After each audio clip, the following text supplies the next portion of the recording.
Hello दोस्तों, मैं आकाश दास स्वागत करता हूं आप सभी को और एक कमाल के फ्रेश वीडियो में। आज के इस वीडियो में मैं आपको बताऊंगा कि क्या क्या सब्जेक्ट्स हैं ईसीई ब्रांच में, जिसका फुल फॉर्म है electronics and communication engineering, ECE. So आपको सारे ईयर्स बताऊंगा, क्या क्या सब्जेक्ट्स रहेंगे, सारे सब्जेक्ट्स बताऊंगा starting from first year to fourth year. Okay, तो आराम से चलिए वीडियो को शुरू करते हैं। तो सबसे पहले सेमेस्टर 1 की बात करते हैं। तो हर सेमेस्टर में आपका कुछ थ्योरी सब्जेक्ट्स रहेगा, कुछ प्रैक्टिकल सब्जेक्ट्स रहेंगे। जैसे जैसे आप आगे के सेमेस्टर्स में जाएंगे वहाँ पे आपको कुछ इलेक्टिव सब्जेक्ट्स देखने को मिलेगा। दो तरह के इलेक्टिव मिलेंगे, एक होगा प्रोफेशनल इलेक्टिव, दूसरा होगा ओपन इलेक्टिव। प्रोफेशनल इलेक्टिव मतलब आपको अपने ब्रांच से कुछ सब्जेक्ट्स एक्स्ट्रा पढ़ने का मौका मिलेगा, जो कि आप चूज़ कर सकते हैं 3-4 सब्जेक्ट से। ओपन इलेक्टिव का मतलब ये है कि आप ईसीई से हैं, आप दूसरे ब्रांच के कुछ सब्जेक्ट्स लेके पढ़ सकते हैं। फॉर एग्जांपल कंप्यूटर साइंस से कुछ सब्जेक्ट्स आप लेके पढ़ सकते हैं, ये आपको मौका मिलेगा। तो सेमेस्टर 1 की बात करते हैं। थ्योरी में सबसे पहला जो सब्जेक्ट रहेगा वो होगा इंजीनियरिंग मैथमेटिक्स 1।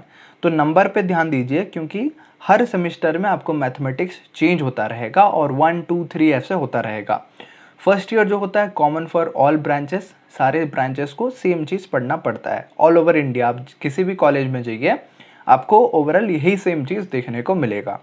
और यहाँ पे किसी आईआईटीज़ में, एनआईटीज़ में कुछ थोड़ा बहुत सिलेबस अलग हो सकता है, कुछ अलग कॉलेजेस में सिलेबस अलग हो सकता है, लेकिन आपको मैं ओवरऑल बता रहा हूँ, इसी के आसपास ही आपको मिलेगा। एग्जैक्ट ये सब्जेक्ट मिल सकता है, नहीं भी मिल सकता है, लेकिन आप जान लीजिए कि अगर ईसीई से हैं ये चैप्टर्स या ये टॉपिक्स, ये सब्जेक्ट्स रिलेटेड आपको डेफिनेटली पढ़ने का मौका मिलेगा।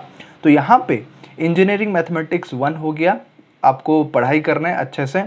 इसी के साथ साथ इंजीनियरिंग केमिस्ट्री भी आपको देखने को मौका मिलेगा। यहाँ पे देखिए, जो फर्स्ट ईयर होता है यहाँ पे केमिस्ट्री और फिजिक्स दोनों चीज़ आप पढ़ेंगे। वो डिपेंड करता है आपके किस सेमेस्टर में। सपोज फर्स्ट सेमेस्टर में आपका यहाँ पे केमिस्ट्री हो गया तो सेकंड सेमेस्टर में फिजिक्स हो जाएगा। अगर फर्स्ट सेमेस्टर में फिजिक्स हो गया तो सेकंड सेमेस्टर में केमिस्ट्री हो जाएगा। ये अल्टरनेट है, चेंज होते रहेंगे, लेकिन दोनों पढ़ना है आपको फर्स्ट ईयर में। तो जो स्टूडेंट्स पूछते हैं कि क्या मैं इंजीनियरिंग करूंगा तो मुझे फिजिक्स केमिस्ट्री पढ़ना पड़ेगा, जी हाँ पढ़ना पड़ेगा आपको। बस 1 साल के लिए पहले ईयर कॉमन, फिर आप ब्रांच में जब एंटर कर जाएंगे कोर पेपर्स आपको पढ़ने का मौका मिलेगा। तो इंजीनियरिंग केमिस्ट्री हो गया। यहाँ पे इंजीनियरिंग केमिस्ट्री के साथ साथ आपको बेसिक इलेक्ट्रॉनिक्स इंजीनियरिंग देखने का मिलेगा, जिसको हम बोलते हैं बीई, बेसिक इलेक्ट्रॉनिक्स। अब बेसिक इलेक्ट्रॉनिक्स में क्या चीज़ होता है, वहाँ पे काफ़ी सारे इलेक्ट्रिकल कंपोनेंट, सर्किट वगैरह के बारे में बताया जाता है, कुछ रूल्स होता है और बहुत सारे आपको न्यूमेरिकल करने पड़ेंगे। ये सब्जेक्ट से आपको ये चीज़ देखने को मिल जाएगा। अब इसका जो अल्टरनेटिव होता है वो होता है बेसिक इलेक्ट्रिकल इंजीनियरिंग। सो BEE बोलते हैं, वो BEE आपको नेक्स्ट सेमेस्टर में देखने का मिल जाएगा। ये भी अल्टरनेटिव है फिजिक्स केमिस्ट्री की तरह, लेकिन पढ़ना है, किसी एक सेमेस्टर में आपको पढ़ना ही पढ़ना है। सो बेसिक इलेक्ट्रॉनिक्स हो गया। ये होने के बाद नेक्स्ट है कंप्यूटर प्रोग्रामिंग। कंप्यूटर प्रोग्रामिंग में generally all over India C language आपको सिखाया जाता है। तो सी लैंग्वेज सीखिए अच्छे से। प्रोग्रामिंग बेसिक्स स्टार्टिंग से आपको पढ़ाया जाएगा। डेटा स्ट्रक्चर्स का भी कुछ कुछ टॉपिक है, लेकिन अभी फर्स्ट सेमेस्टर में नहीं है, वो सेकेंड सेमेस्टर में डेटा स्ट्रक्चर का इंट्रोडक्शन हो जाएगा। तो सी प्रोग्रामिंग बेसिक्स यहाँ पे आप पढ़ जाएंगे। ये पढ़ने के बाद आपका नेक्स्ट सब्जेक्ट होता है कम्यूटेटिव एंड टेक्निकल इंग्लिश। तो इंग्लिश जो होता है, इंग्लिश में आपको नॉर्मल कम्युनिकेशन इंग्लिश और फोनेटिक्स, कैसे प्रोनाउंस करेंगे वर्ड्स को, वो सारा चीज़ सिखाया जाएगा। प्रोफेशनल इंग्लिश, एक्चुअली ये बोला जाएगा प्रोफेशनल इंग्लिश, जहाँ पे आपको किसी कंपनी में जाते हैं या फिर कॉर्पोरेट वर्ल्ड में कम्युनिकेट करते हैं तो किस तरह का इंग्लिश आपको यूज़ होता है। नेक्स्ट जो होगा non credit subject, all over India काफ़ी सारे कॉलेजेस में होते हैं। यहाँ पे जो नॉन क्रेडिट का मतलब ये है, वो सब्जेक्ट में बस आपको पास होना है, उसका मार्क्स जो है वो आपके सीजीपीए में कुछ फ़र्क नहीं डालेगा। वैसा सब्जेक्ट आपका एक है कॉन्स्टिट्यूशन ऑफ इंडिया। तो सिंपल आपको कॉन्स्टिट्यूशन ऑफ इंडिया पढ़ लेना है, एग्ज़ाम अपियर करना है, आपको पासिंग मार्क्स ले आना है। उसके बाद नेक्स्ट प्रैक्टिकल सब्जेक्ट्स की बात करते हैं। जो आपने थ्योरी में पढ़ा, कौन से सब्जेक्ट्स के प्रैक्टिकल रहेंगे। तो आपने इंजीनियरिंग केमिस्ट्री पढ़ा था, वहाँ पे यहाँ पे हो जाएगा इंजीनियरिंग केमिस्ट्री लैब। एक होता है मैन्युफैक्चरिंग प्रैक्टिसेस। मैन्युफैक्चरिंग प्रैक्टिसेस में आपको काफ़ी सारे ऐसे मेटल्स होते हैं, काफ़ी सारे मटेरियल होते हैं जिसको आपको घिसना है, आपको पेपर वेट बनाना है, आपको वेल्डिंग सिखाया जाएगा।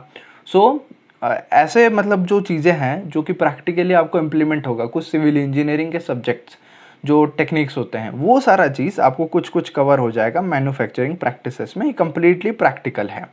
सो मैन्युफैक्चरिंग प्रैक्टिसेस हो गया। फिर होगा बेसिक इलेक्ट्रॉनिक्स का लैब। यहाँ पे आपको सर्किट बोर्ड मिल जाएगा, कुछ वायर्स रहेंगे, उसको कनेक्ट करके आपको सीखना पड़ेगा कि कैसे एक्चुअली बेसिक इलेक्ट्रॉनिक्स जो इलेक्ट्रॉनिक्स कंपोनेंट्स होते हैं कैसे काम करते हैं। नेक्स्ट होगा computer programming lab. So computer programming lab में जैसे आपने थ्योरी में पढ़ा होगा सी प्रोग्रामिंग, उसका कम्प्लीटली प्रैक्टिकल एप्लीकेशन कवर हो जाएगा सी प्रोग्रामिंग लैब में। आप प्रोग्राम्स लिखेंगे, write a C program to check whether a number is palindrome और not, to check whether a number is odd और इवन। तो ऐसे ऐसे बेसिक प्रोग्राम से लेकर सॉर्टिंग एल्गोरिदम तक आपको सीखने का मौका मिलेगा। जो कम्यूटेटिव इंग्लिश सब्जेक्ट है, ये इंग्लिश का जो लैब है, यहाँ पे कम्प्लीटली प्रोफेशनल वे में आपको सिखाया जाएगा कि कैसे आपका स्टैंडिंग पोस्चर होना चाहिए, आपके बोलने का तरीका कैसा होना चाहिए, वो सारा चीज़ कवर हो जाएगा इस लैब में। ये होने के बाद हम लोग बात करते हैं सेकेंड सेमेस्टर की। सेमेस्टर 2 में हम लोग अभी पहुँच गए। इसके थ्योरी में देख लीजिए इंजीनियरिंग मैथमेटिक्स 2 हो गया। तो मैथमेटिक्स आपको 4 सेमेस्टर तक रहेगा। 4 सेमेस्टर के बाद आपको मैथमेटिक्स और नहीं पढ़ना है। सो इंजीनियरिंग मैथमेटिक्स जो 2 रहेगा, थोड़ा सा कुछ एडवांस कॉन्सेप्ट्स रहेगा। यहाँ पे स्टैटिस्टिक्स प्रोबेबिलिटी रिलेटेड जनरली रहता है, वो डिपेंड करता है। लेकिन मैथमेटिक्स 2 का आप सिलेबस भी सर्च करेंगे तो दिख जाएगा। वहाँ पे हमने केमिस्ट्री पढ़ा था, यहाँ पे हमने फिजिक्स पढ़ा भी, वो डिपेंड करता है। आप अगर वहाँ पे फिजिक्स पढ़ लिया तो केमिस्ट्री यहाँ पे पढ़ लेंगे। बेसिक इलेक्ट्रिकल इंजीनियरिंग जिसको हम बोलते हैं BEE, ठीक है। सो BEE आपको पढ़ना है। ये टिपिकली थोड़ा सा डिफिकल्ट होता है as compare to BE। Got it. Next होता है डेटा स्ट्रक्चर्स एंड एल्गोरिदम, जिसको पॉपुलरली हम लोग बोलते हैं DSA। तो DSA आपको एकदम स्ट्रॉन्ग कर लेना है। अगर आपको किसी भी सॉफ्टवेयर कंपनी में जाना है, सॉफ्टवेयर फील्ड में जाना है, DSA आपको आना ही आना पड़ेगा, इसके बिना आप नहीं कर सकते। सो डेटा स्ट्रक्चर्स एंड एल्गोरिदम्स, यहाँ पे array, stack, link list, Q, वो सारा चीज़ समझाया जाएगा। फिर एनवायरमेंटल स्टडीज़ एंड इंजीनियरिंग, इसको बोलते हैं ENVS, ठीक है। EVS जैसे हम स्कूल टाइम में बोलते थे ना। तो एनवायरमेंटल स्टडीज़ में आपको पॉल्यूशन, ग्रीन रिवॉल्यूशन, ऐसे सारी चीज़ों के बारे में, एनवायरमेंटल चीज़ों के बारे में बताया जाएगा। ये भी एक नॉन क्रेडिट कोर्स है जिसका क्रेडिट 0 होता है, बस इसमें पासिंग मार्क लाना है, जैसे वहाँ पे आपने कॉन्स्टिट्यूशन इंडिया में पढ़ा था। अब इसके प्रैक्टिकल की बात करें, ऑब्वियसली केमिस्ट्री का प्रैक्टिकल वहाँ पे किए थे, यहाँ पे फिजिक्स का प्रैक्टिकल करेंगे लैब। फिर बेसिक इलेक्ट्रिकल कंपोनेंट्स कैसे काम करते हैं वो लैब में कवर हो जाएगा। Data structures and algorithm lab में आपको एडवांस प्रोग्राम्स किया जाएगा सी प्रोग्रामिंग को यूज़ करके, कैसे आप एल्गोरिदम करेंगे, सॉर्टिंग करेंगे, वो सारा चीज़ यहाँ पे आप सीखेंगे। एरे में कैसे स्टोर करेंगे, लिंक लिस्ट में इंसर्ट कैसे करेंगे, डिलीट करेंगे, वो सारा चीज़ कवर हो जाएगा DSA लैब में। सो थ्योरी उसके लिए स्ट्रॉन्ग होना ज़रूरी है। नेक्स्ट है इंजीनियरिंग ग्राफिक्स। सो इसको इंजीनियरिंग ड्राइंग भी बोलते हैं काफ़ी जगह, ED। तो इंजीनियरिंग ग्राफिक्स में आपको एंगल के बारे में, एक्यूरेसी के बारे में बताया जाएगा। चार्ट पेपर में आपको ड्रॉ करना है, और यहाँ पे काफ़ी सारे इक्विपमेंट्स को भी आपको यूज़ करने का मौका मिलेगा, ड्राफ्टर वगैरह जिसको बोलते हैं। सो आप जाएंगे तो डेफिनेटली आप सीख पाएंगे। सो ड्राफ्टर ये एक इक्विपमेंट होता है, आपको मैं इमेज भी एक दिखा देता हूँ। इस इमेज की तरह ड्राफ्टर दिखता है, वो आप यूज़ करेंगे। आगे चलते हैं हम लोग सेमेस्टर 3 में। तो सेमेस्टर 3 में मैथमेटिक्स 3 हो जाएगा। डेफिनेटली मैथमेटिक्स तो एक एक बढ़ते जा रहा है। फिर आएगा सर्किट थ्योरी, सारे सब्जेक्ट का शॉर्ट फॉर्म होता है। सो वो डिपेंड करता है आप उसको कैसे यूज़ करते हैं। तो सर्किट थ्योरी इसको बोलते हैं CT। मैं एक्चुअली कंप्यूटर साइंस का स्टूडेंट हूँ, तो फर्स्ट ईयर का जो कॉमन था वो मैंने आपको बता दिया। बाकी जो चीज़ मैं अभी बता रहा हूँ ये on the basis of my friends, जो कि मेरे फ्रेंड्स बोले हैं डिफ़िकल्टी लेवल कैसा है या फिर क्या सब्जेक्ट्स है, उसी के हिसाब से मैं इसको सॉर्टिंग किया हूँ। तो सर्किट थ्योरी थोड़ा सा मॉडरेट सब्जेक्ट है, उतना इजी सब्जेक्ट मान के मत चलो, बहुत सारे सर्किट रिलेटेड आपको क्वेश्चंस करने पड़ेंगे। ओप कॉन्सेप्ट आपको पता है, object oriented programming using Java. तो जावा लैंग्वेज आपको सीखने को मिलेगा प्रोग्रामिंग में। साइड बाय साइड आप सीखना चाहें तो पाइथन सीख सकते हैं, HTML CSS, जावास्क्रिप्ट, बूटस्ट्रैप, आप react JS, node JS, JavaScript जो है वो आप सीख सकते हैं, लेकिन आपको सिलेबस में कवर हो जाएगा जावा, नॉर्मल जावा। फिर होगा ELD, इलेक्ट्रॉनिक डिवाइसेस। ये यहाँ पे बहुत सारे डिफ़िकल्ट कॉन्सेप्ट्स होते हैं, जैसे आइंस्टाइन का भी काफ़ी सारा फार्मूला यूज़ होगा यहाँ पे, और डेरिवेशन वगैरह भी आपको पता होना पड़ेगा। तो अच्छे से पढ़ाई करेंगे सभी चीज़ हो जाएगा। DEC very very easy subject, ये खुद मैंने पढ़ रखा है, क्योंकि ये जो सब्जेक्ट था ये कॉमन था कंप्यूटर साइंस और इलेक्ट्रॉनिक्स एंड कम्युनिकेशन इंजीनियरिंग के लिए, तो इसीलिए मैंने भी पढ़ रखा है। सिलेबस ऑलमोस्ट सेम था, 90% आप सिमिलैरिटी मान सकते हो। तो ये एक इजी सब्जेक्ट है जहाँ पे 0 एंड 1 के बेसिस पे आपको क्वेश्चंस वगैरह सॉल्व होगा, कॉन्सेप्ट्स वगैरह रहेंगे। देन फंडामेंटल्स ऑफ मैनेजमेंट, ये नॉन क्रेडिट नहीं है, ये 3 क्रेडिट का कोर्स होता है जनरली। फंडामेंटल्स ऑफ मैनेजमेंट में जब आप किसी कंपनी में जाते हैं तो वहाँ पे आपका बिहेवियर कैसा रहेगा, आप इंग्लिश में तो पढ़ ली हैं। मैनेजमेंट में डिफरेंट आपको डिपार्टमेंट्स क्या होते हैं, आपको कैसे मैनेज करना है चीज़ों को, आप टीम डिस्ट्रीब्यूट कैसे करेंगे, टीम बिल्डिंग क्या होता है, ये सारे चीज़ों के बारे में आप पढ़ेंगे फंडामेंटल्स ऑफ मैनेजमेंट में। अभी इसके प्रैक्टिकल की बात करते हैं तो सर्किट थ्योरी आपने पढ़ा था, उसका लैब हो जाएगा। जावा आपने पढ़ा, उसका लैब हो जाएगा। फिर डीईसी पढ़ा आपने, डीईसी का भी लैब हो जाएगा। योगा एक रहता है, ये एक non credit course, 0 credit course रहता है। इसमें आपको फिजिकल फिटनेस के लिए योगा के कुछ थ्योरी भी होते हैं, डिफरेंट आसन जो होते हैं वो आपको पता होना चाहिए। उसके साथ साथ आपको प्रैक्टिकल भी टेस्ट होता है, वो डिपेंड करता है आपके कॉलेज में है या नहीं है। कुछ एक्स्ट्रा कोर्सेज वगैरह भी आपके कॉलेज में हो सकता है, लेकिन योगा एक आजकल के डेट में कंपलसरी कोर्स, 0 क्रेडिट कोर्स रखा गया है। नेक्स्ट होता है समर इंटर्नशिप, जो AICTE है, AICTE all India council for technical education, इनके द्वारा जो रूल्स रेगुलेशंस बताए गए हैं उसके हिसाब से एक इंजीनियरिंग स्टूडेंट को 3 इंटर्नशिप्स आज के डेट में कंपलसरी है। तो 3 इंटर्नशिप्स वो कब करेगा, एक फर्स्ट ईयर कंप्लीट होने के बाद, एक सेकेंड ईयर कंप्लीट होने के बाद, एक थर्ड ईयर कंप्लीट होने के बाद।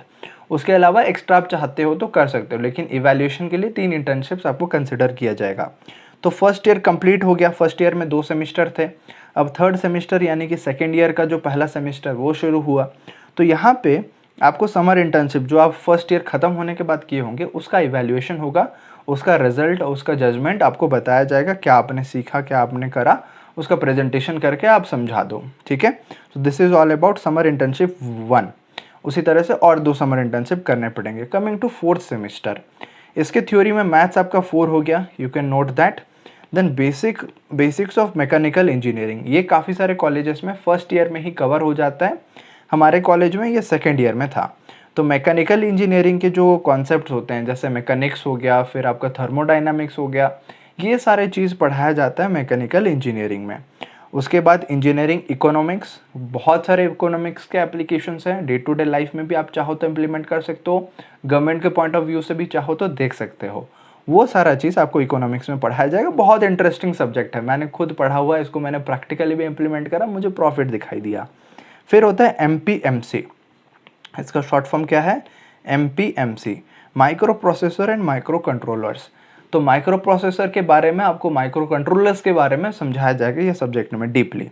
उसके बाद AEC, वहाँ पे आपने देखा DEC था यानी कि डिजिटल इलेक्ट्रॉनिक सर्किट, यहाँ पे था AEC, एनालॉग इलेक्ट्रॉनिक सर्किट्स। तो डेफिनेटली आपको वर्ड से पता चल गया होगा कि डिजिटल में 0 एंड 1 बस 2 ही चीज़ को यूज़ करके हम लोग सीखते हैं। एनालॉग मतलब कंटिन्यूस, सपोज एक ग्राफ है तो एक कंटिन्यूस है। DEC यानी कि एक सिग्नल ऊपर एक नीचे, एक ऊपर एक नीचे, इसी तरह से चलेगा। तो कौन सा इजी है, डेफिनेटली DEC इजी है एज़ कम्पेयर टू AEC। तो ये सब्जेक्ट थोड़ा सा आपको डिफ़िकल्टी लेवल ज़्यादा देखने को मिलेगा। इसके बाद हम लोग देखते हैं मेजरमेंट्स एंड इंस्ट्रूमेंटेशंस, इसको हम बोलते हैं MI। ठीक है, मुंबई इंडियंस नहीं, मेजरमेंट्स एंड इंस्ट्रूमेंटेशंस। तो यहाँ पे काफ़ी आपको मेजरमेंट टेक्निक्स, इंस्ट्रूमेंट्स के बारे में बताया जाएगा, आप सीखेंगे। प्रैक्टिकल में देखें तो MPMC का आपका लैब हो जाएगा, फिर AEC का लैब हो जाएगा, जैसे DEC में लैब था वैसे AEC का लैब, फिर MI का lab. Okay, next coming to fifth semester. Fifth semester में आपको एनालॉग कम्युनिकेशन एक चीज़ है, फिर इलेक्ट्रोमैग्नेटिक वेव्स, ये आप सब्जेक्ट देखिए, कोई चैप्टर नहीं है, ये एक एक सब्जेक्ट है। एक सब्जेक्ट में आपको इंजीनियरिंग लेवल पे मल्टीपल बुक्स भी पढ़ने पड़ते हैं, आपको पढ़ने पड़ेंगे, नोट्स फॉलो करने पड़ेंगे टीचर्स के, उसके साथ साथ सेल्फ स्टडी और फ्रेंड्स का भी हेल्प आपको लेना पड़ेगा। Plus most important thing, YouTube videos भी आपको देखना पड़ेगा। जैसे आप देख रहे हैं सब्जेक्ट्स के लिए, उसी तरीके से जो थ्योरी को एक्सप्लेन करते होंगे, क्वेश्चन सॉल्व करते होंगे, वैसे वीडियोस भी आपको देखने पड़ेंगे। अब यहाँ पे जो इलेक्ट्रोमैग्नेटिक वेव्स है और एनालॉग कम्युनिकेशन है, ये एक एक सब्जेक्ट है। उसी के साथ control systems engineering, signals and systems, ऐसे सारी चीज़ें हैं, बहुत इंपॉर्टेंट है सिग्नल्स एंड सिस्टम्स। इसको आपको इंपॉर्टेंट मार्क कर लेना है और अच्छे से पढ़ना है। जो भी यहाँ पे सब्जेक्ट बता रहा हूँ मैं, आप चाहो तो इसको स्क्रीनशॉट ले सकते हो, कॉपी में मैं रेकमेंड करूँगा आप लिख लो, सेमिस्टर वाइज या फिर ओनली सब्जेक्ट्स के नाम भी लिख लो, ताकि उसके ऊपर आप रिसर्च कर सको और अच्छे से डिटेल में जान सको। नेक्स्ट है professional elective 1, open elective 1। Elective की मैं बात कर रहा था, फिर से एक बार मैं बता देता हूँ। अगर आप एक प्रोफेशनल इलेक्टिव लेते हो जो कि कंपलसरी है, प्रोफेशनल इलेक्टिव में क्या होता है, आपको खुद के ब्रांच से 2-4 एक्स्ट्रा सब्जेक्ट्स मिलेंगे, उसमें से आपको एक सब्जेक्ट चूज करके इसी सेमिस्टर में पढ़ना है, ये 1 है। उसी तरीके से और भी एक्स्ट्रास रहेंगे जो कि आपको चूज करना है। ओपन इलेक्टिव में आपको दूसरे ब्रांच से चूज करने का मिलेगा, ठीक है, मेजर माइनर जैसे बोलते हैं ना, उसी तरीके से प्रोफेशनल इलेक्टिव और ओपन इलेक्टिव। तो प्रैक्टिकल की पहले बात कर लेते हैं, फिर अब हम लोग प्रोफेशनल और ओपन में क्या क्या सब्जेक्ट्स हैं वो बात करेंगे। सो एनालॉग कम्युनिकेशन आपका था, यहाँ पे उसका लैब हो गया, इलेक्ट्रोमैग्नेटिक्स का लैब हो गया, फिर कंट्रोल सिस्टम इंजीनियरिंग का लैब हो गया। Soft skills and interpersonal skills, इसका कोई थ्योरी नहीं है, बस प्रैक्टिकल है। इसमें क्या होता है, आपको जो सीवी होता है, रेज्यूमे होता है, उसको कैसे बिल्ड करना है, आपके इंटरव्यू में कैसे परफॉर्म करना है, ग्रुप डिस्कशन जिसको हम बोलते हैं जीडी।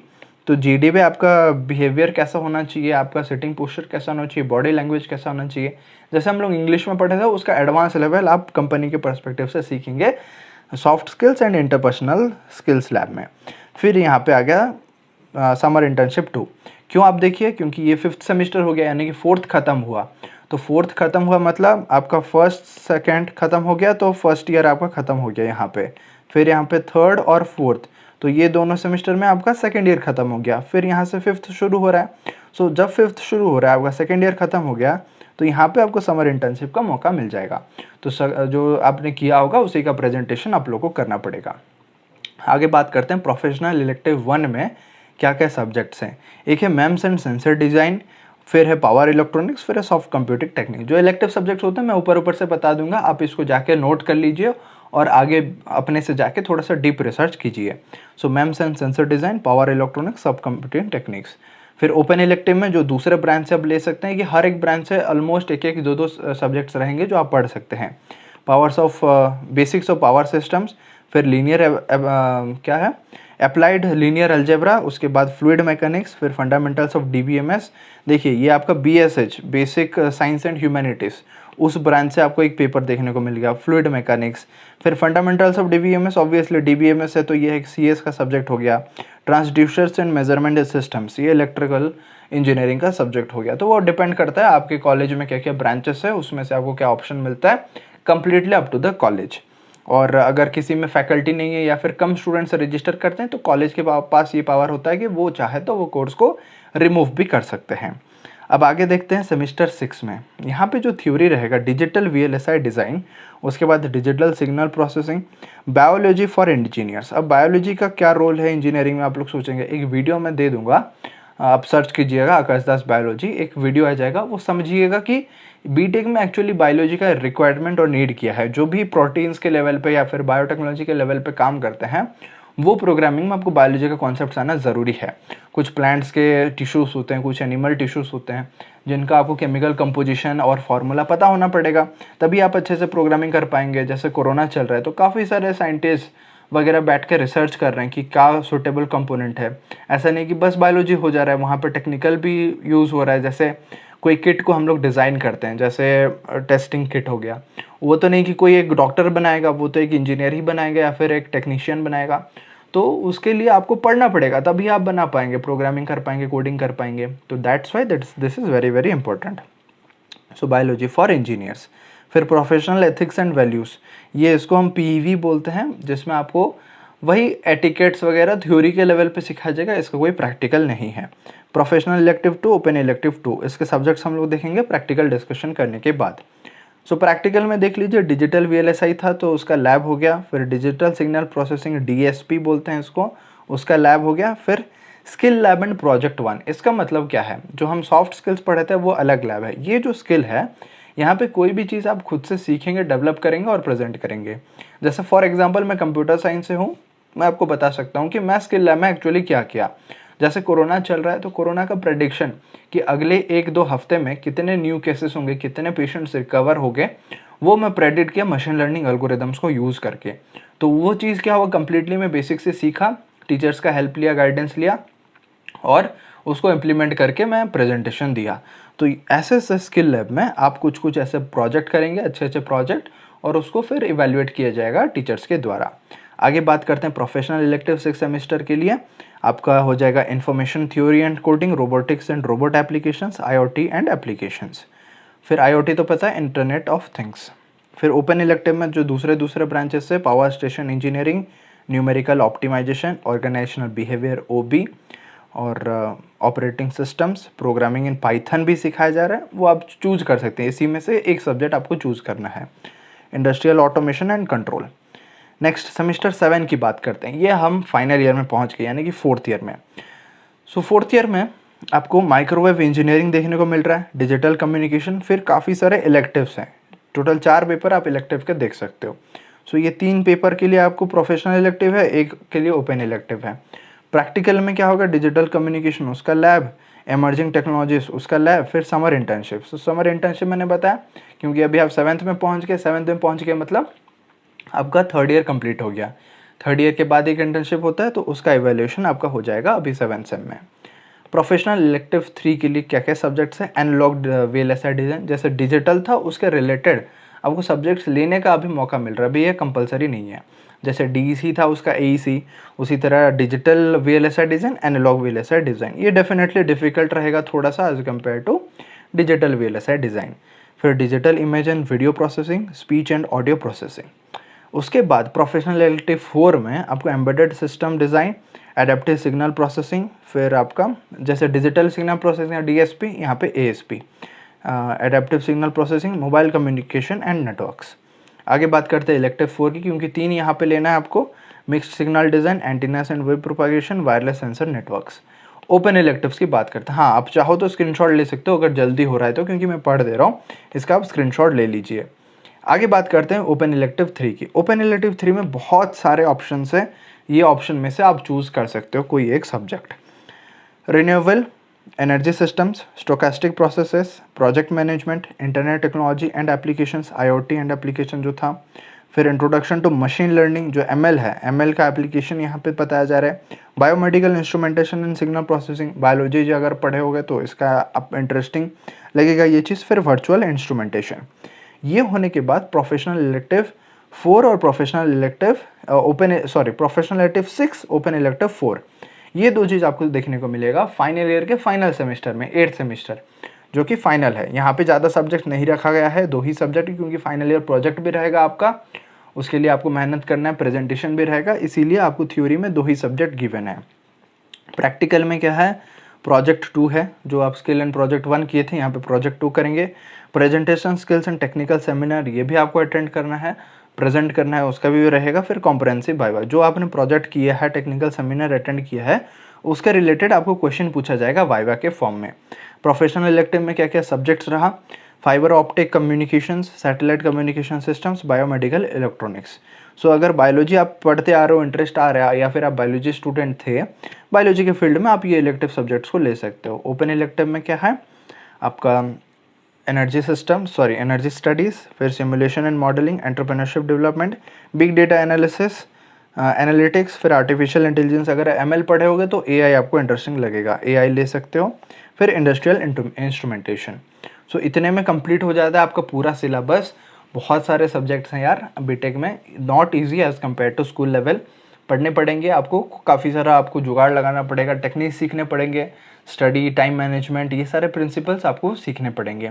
इतना था मेरी तरफ से। अगर आपको कुछ और चाहिए कि कैसे जो नोट्स बनाएं, या फिर कैसे हम प्रिंसिपल्स को सीखें, उसको इम्प्लीमेंट करें, या फिर ब्रांच चीज़ का आप सोच रहे हो, तो आप मुझे कमेंट करके बताओ, उसके रिलेटेड मैं वीडियो बना दूंगा। कंप्यूटर साइंस का सब्जेक्ट चाहते हो तो उसका वीडियो ऑलरेडी है। सो मिलेंगे हम लोग अगले वीडियो में। All the very best. नए हो तो चैनल को सब्सक्राइब कर लीजिए, लाइक कर लीजिए, दोस्तों के साथ शेयर कर लीजिए। मिलेंगे हम लोग अगले वीडियो में, तब तक जय हिंद, वंदे मातरम।